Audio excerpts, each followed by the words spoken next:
Hey there, it's David H. Lawrence the 17th, and from time to time I will have a potential client for voiceover say to me, hey, I'm dyslexic, and it's been a struggle for me. Is it going to be something that will prevent me from being successful as a voiceover talent? I mean, you got to read scripts, you got to look at breakdowns, and you not just read scripts, but you really have to be precise about your work.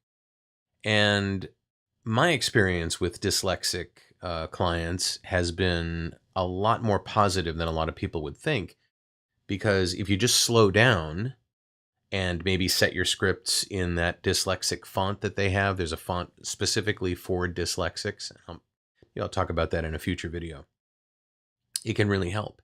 I have one in particular who is doing fantastic, and she's told me time and again that just simply slowing down helps.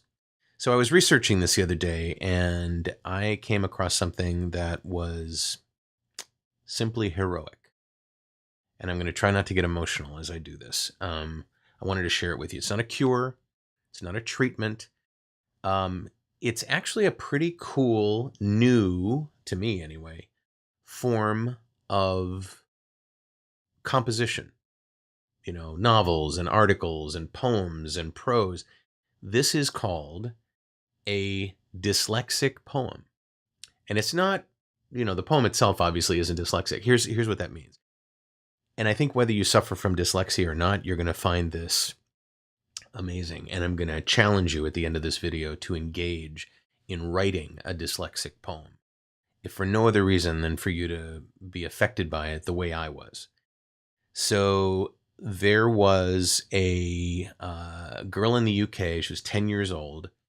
And I read an article about how she managed to really encapsulate the misconceptions about dyslexia in this poem that she wrote. And it was 9 lines long.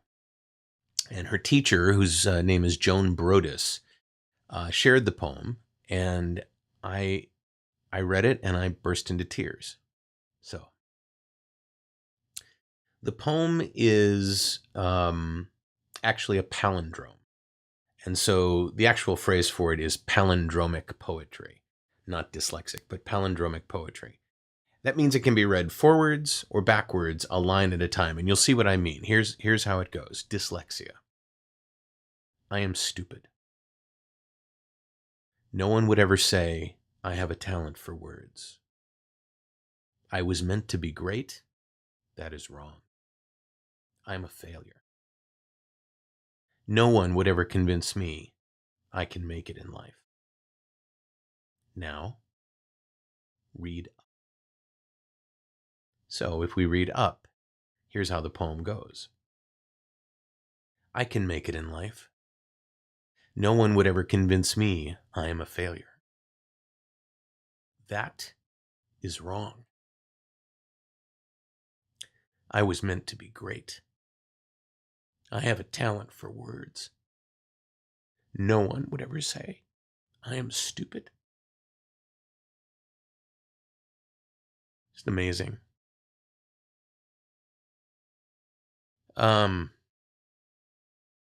read it in one direction, and it's the sad description of someone who is really suffering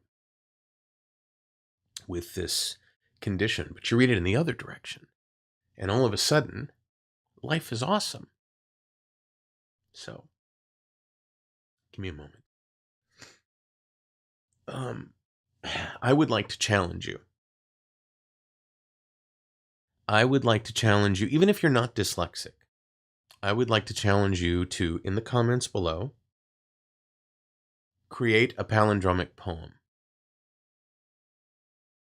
Just, even if it's short, even if it's 5 or 6 lines. But understand that when you do this, you're also reinforcing the enabling belief that you can do this sort of work, that you can be great, that you are important. Not that you're not, that you can't, that you couldn't, that you're not good enough. So, wherever you're watching this video, please head over to votogogo.com and find the page where this video is. If you're there already, great. In the comments below, see what you can come up with a palindromic poem. I'll share some of them. And the world will see them. And I would love to hear what you have to say about this if you have any comments about it. If you'd like to subscribe to my YouTube channel, please feel free. My head is right there, or there's a subscribe button somewhere on the page. If you want to see the latest video I've done, click on that frame and YouTube will play it for you. I'm David H. Lawrence, the 17th. I hope this helps. Thank you for watching, and I'll talk to you tomorrow.